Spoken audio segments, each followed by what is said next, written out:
Hi, I'm Jessica Mannion, And I'm Greer. and today we will be talking about the Gaskins Forest Education Center Wildlife Hedge. The goal of this project was to create a multi-purpose hedge on the Gaskins Forest property. This hedge would be used to deter the public from trying to enter the Ed Center site off-road without permission, while also consisting of mixed species of small trees and shrubs that benefit wildlife. In the past, our stakeholder, Heather Brazel, has had trouble with people who have not had permission to be on the property, having the assumption that the Ed Center is public property. The planting of variety of species within a close distance of each other would eventually allow these plants to intertwine with one another and create a barrier that both foot traffic and vehicles would not be able to enter through. The main objectives while developing this project were to research shrubs and trees that benefit wildlife that can also be planted together to form a hedge. Once narrowing down the species, the group would then contact nurseries selected by Heather Brazel to coordinate a plant order best fit and cost effective for the hedge.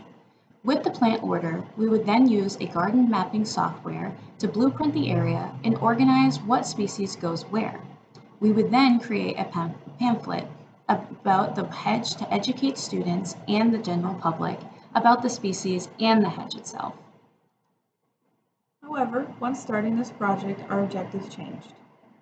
Due to the season and limitation of species at nurseries, Brazel decided it would be best to use species already on the property and transplant them to the area the hedge would be.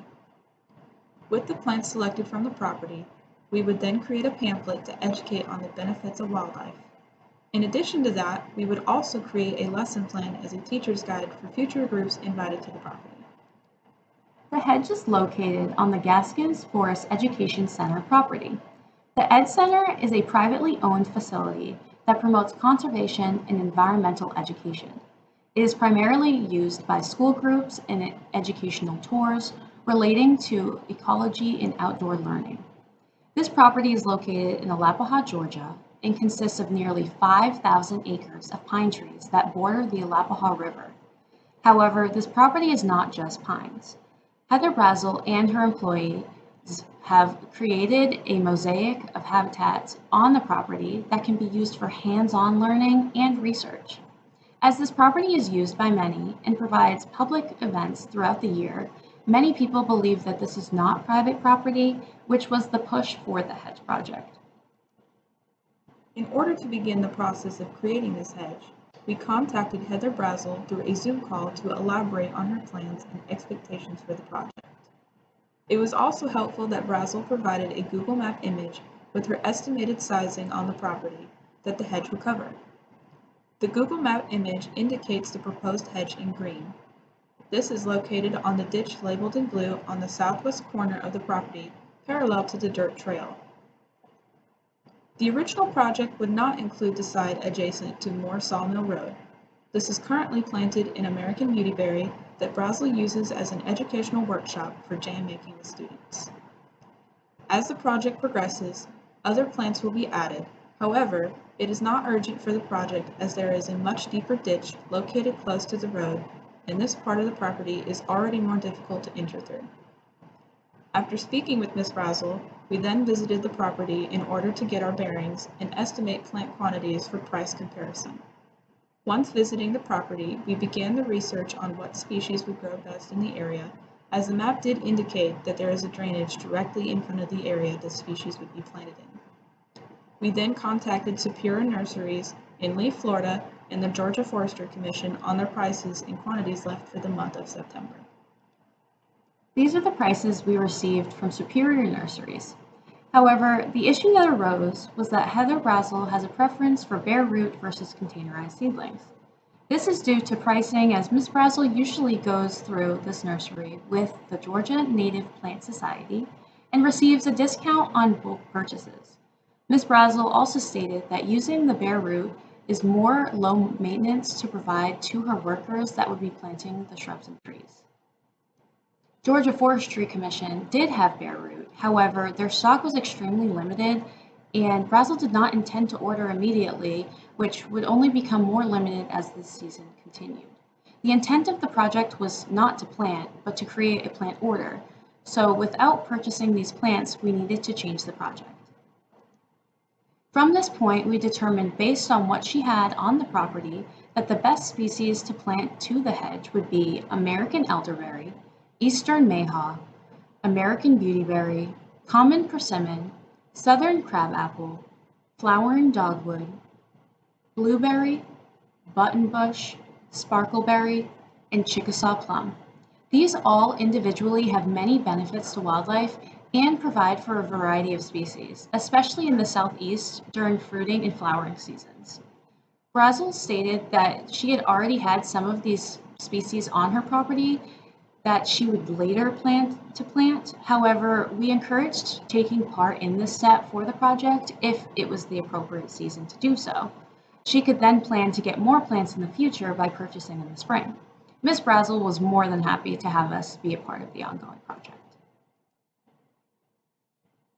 Ms. Brazel first started by taking us around both her personal property and the Ed Center to show us her plant species she already had on the sites. This allowed for us to be able to identify the correct plants to transplant and to avoid mistakes of uprooting the wrong species. We then went around her property and the Ed Center to dig up the plants and bring to the hedge. This was fairly easy at the Ed Center property because Heather Brazel mows and manages the land. She purposely mows around these plants, which made them easily visible. She considers this method to be a bad haircut, which would then later be resolved as the species were removed. There were already several species planted in the area of the hedge, and we used that as the framework for us to continue filling in. Each species was spaced within 8 feet of each other in 2 separate rows that aligned in a brick pattern, meaning a plant in the first row was technically only 4 feet from the closest diagonal plant in the second row.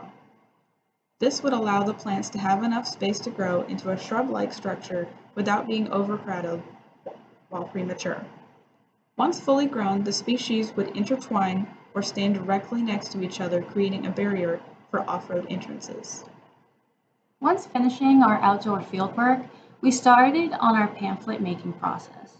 Heather requested us to make a 4-fold pamphlet, allowing us to maximize the number of species we would be able to cover, while also being able to explain the benefits to wildlife on a middle grade level. The level of education is important because this pamphlet would not only be used by school groups, but also the general public. When making an educational resource, you cannot assume that everyone will have the same understanding of your topic. It is better to make your terminology easy to comprehend by keeping your material simple and clear. The only requirements that Heather had for us was to keep things short and to use high-quality pictures. This slide shows our first drafting of the pamphlet. The bottom left is the inside of the pamphlet, and the top right is the outside, which includes the title page and the back page. It is important to state that photo credit was not applied until the end due to functionality of revising and moving or replacement of pictures. The captions, however, were saved separately until the end. After submitting this draft, Brazel was extremely happy with our information. She did, however, still have corrections for us. The first was to remove the fence picture from the back. She did not want viewers to make a connotation of the closed fence and relate it to the Ed Center. Though the intention of the fence picture on the back page was to insinuate the end of the information, someone could make a negative connection to the Ed Center. Her next critique was to make sure formatting was clean. On the inside, Heather stated to make sure that every subtitle and picture lined up evenly and that spacing would not crowd a section. She also wanted to minimize spacing between the bullet points. On the outside page, she did not want any wording to be on the verge of running off the page, as you can see on the top right. The ABAC logo should not be bigger than the font on the title page. And lastly, Heather requested that we use botanical Latin names with more specific common names. This is our second draft after our corrections were made. Her next revisions, were to minimize the spacing between bullet points even more, and to simplify wording for each wildlife benefit to 3 to 4 lines each for more uniform spacing. The third draft revisions were similar. After simplifying to 3 to 4 lines each, Sparkleberry was the only one to have 4 lines instead of 3. This was then simplified once again to create a more uniform look throughout. A picture was added to the blank space underneath the bullet points, and photo credits were then added at the end. The final draft has an overall clean and uniform look while having a more welcoming feel to the back page. For the teacher's guide, we wanted to create a lesson plan for educators to use with future school groups to come out and learn about the species in the wildlife hedge. As far as plant identification goes, there are quite a few technical terms that get used to describe plant morphology. However, with middle schoolers and most of the general public, they're not going to be familiar with that plant terminology. So we specifically created the first 2 pages as a basic introduction to plant characteristics, which contains the terms, definitions, and diagrams to provide a visual representation. Each plant in the teacher's guide has 1 full page. In total, we had 12 species covered. With the introduction pages and a citation page at the end, there were 15 pages total for the teacher's guide. The first draft we submitted received a lot of good feedback. One of the main things that we had to alter was the grammatical construction of bullet points for each species. With the first draft, we had bullet lists for each species that described how to identify them, their benefits to wildlife. However, there was not a consistent format for the flow of information being listed. Some bullets were full sentences, while other bullets were only phrases. To correct this issue, we created a format to more effectively deliver this information that would be consistent with all species in the guide. The first bullet talks about the growth habit of the plant. For example, how tall does the plant get? Is it considered a shrub or a tree? The second bullet talks about twigs and stems. The third bullet will talk about leaf characteristics, making sure to use terms that we define in the first 2 pages of the teacher's guide. The next bullet would then talk about flowers and what season these flowers would be visible. Then we had a bullet for talking about the fruit type and the time of year that the fruit is available. Next, we had a bullet on browse, talking about which animal eats which part of the plant. Then our last bullet would be miscellaneous information and other benefits to wildlife. To avoid repetitive phrasing and to allow each species to stand alone, we removed any unnecessary phrasing and made each bullet concise. Having a consistent format made the teacher's guide flow much smoother and should make it easier to teach the information in a way that makes sense chronologically. Looking back at this project, there were issues we encountered that needed to be resolved in order to continue. We mentioned before we had an issue with the nurseries not having bare root seedlings or having limited stock of preferred species. Heather Brazel wanted to stick with these 2 nurseries for ordering. This did not allow us to create a plant order for our stakeholder. The best solution to this project was to use the resources we had and transplant the species already in the property. Any other plants selected for the project would be later purchased and planted in the correct season by Heather's new hires.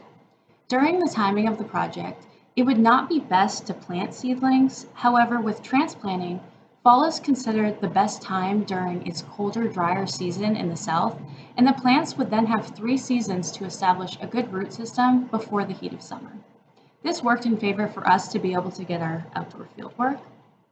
We also had some issues with layout and formatting for the pamphlet and teacher guide. To limit these technical difficulties, we created our own layouts rather than using templates. We also saved our citations and credits on a separate file until the end to avoid messing up the arrangement of sections. Photo captions were added to necessary areas, and everything not credited in the pamphlet was either royalty-free or taken by us. The Hedge project may have started as just a class project. However, this is only just the beginning. In the future, Ms. Brazel plans to purchase additional plants that correlate with the species in the pamphlet and have employees plant them in the hedge. I was very fortunate to be offered a position to continue planting the hedge and eventually extend the hedge on the side adjacent to Sawmill Road. When fire season returns, Jessica and I have both been given the opportunity to come out to the Ed Center and participate in a burn to remove the brush pile behind the wildlife hedge. Ms. Brazel also offered us the opportunity to come out and use the pamphlet and teacher's guide to lead a program for a school group and practice using interpretive concepts we have learned while taking this class. We are both looking forward to continuing to work with Ms. Brazel. Thank you.